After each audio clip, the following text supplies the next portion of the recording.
Okay. There we go. He's on my hand. Stinger's up. That is not good.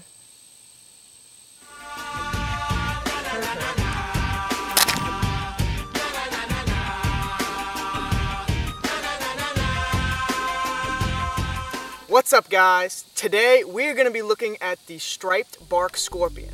Look at that. This is the most common scorpion in the United States. And recently I had a friend go to Texas and he was telling me all about the scorpions there. He was telling me they were everywhere. And I asked him, please pick me one up the next time you go. And he did, because they were everywhere. So I figured that this would be an awesome time to show you guys this little scorpion.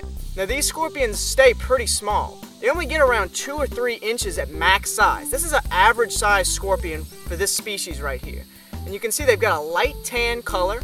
Very cool little scorpion. Look at that. Now these guys are arachnids, just like spiders. And they have 8 legs and 2 pinchers up front. And those pinchers are actually modified legs. They're called pedipalps. And they're really, really cool, and they grip onto things similar to a crab. Now the biggest thing about a scorpion that you'll notice is its stinger. They have this little stinger right here, and his is actually curled up right now, which is good. That means he's relaxed.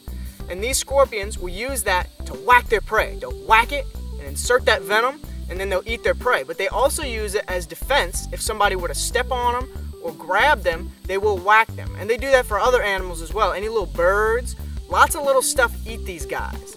All sorts of little lizards and birds, all kinds of stuff eat scorpions. They crunch them up instantly before they can sting them.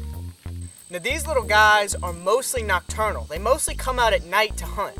And something really cool about scorpions is that if you put a black light on them at night, then they'll actually glow. And hopefully one day we're going to go to some areas and look for scorpions, and we can show you guys how they glow in a black light. It's really cool. Now the sting from this scorpion is rarely deadly. You would have to have a really bad reaction to the venom, like an allergic reaction, because normally they're no worse than a bee sting. But recently, actually, when this scorpion was actually brought to me, a kid had been stung by one of these on their foot, and they said it was like a rattlesnake bite. They said his whole leg puffed up, and they had to bring him to the hospital. It was really bad. So you want to stay away from these scorpions, even though a lot of people say that these guys aren't deadly. If your body does have a bad reaction to it, you are going to have to go to the hospital.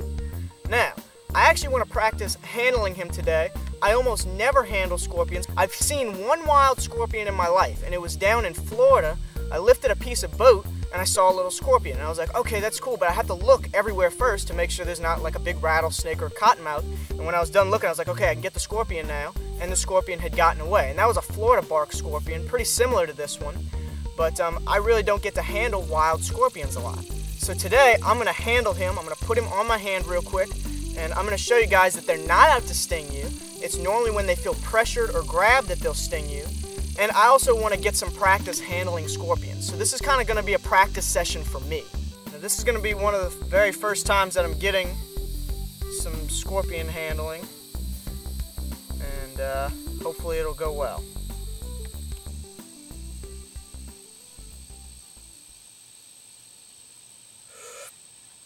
Okay. There we go. He's on my hand. Stinger's up. That is not good. Okay. Beautiful. He's curling up his stinger.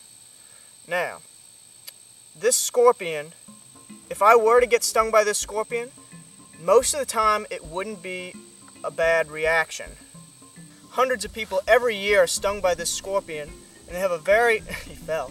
They have a very necrotic venom, and it destroys the nerve tissue of certain things.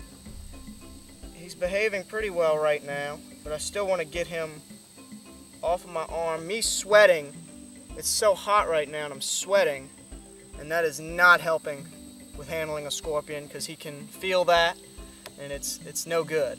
And all the little hairs on my arm, since this is such a small scorpion, it really throws him off balance.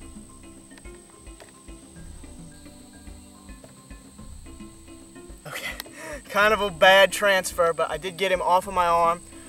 Now, that was really one of the first times letting a scorpion crawl on me, and it's just for practice. And I'm actually going to be keeping this scorpion. Even though this is technically a wild scorpion, they do live longer in captivity, and they don't really struggle going into captivity. And I'm going to be feeding him and giving him a good terrarial setup. So these scorpions are really cool, and as you can see, having him on my arm, they don't want to sting you. I was just very nervous because he did not put his stinger down, he was not relaxed, and I have never handled scorpions before. So that was kind of new for me, and it's something that I'm probably not going to do that much, just because I like having them on a piece of wood just a bit more than having them on my hand. The only time I'll probably get one on my hand would be to like get one really quickly if it was going into a hole or something. But these little scorpions are very cool little animals, and even though they do make me a little bit nervous when letting them walk on me, I really do love scorpions, and this is really cool. And we're definitely going to go on some adventures to catch some wild scorpions. Thank you guys so much for watching this video, and if you did enjoy, definitely leave a like.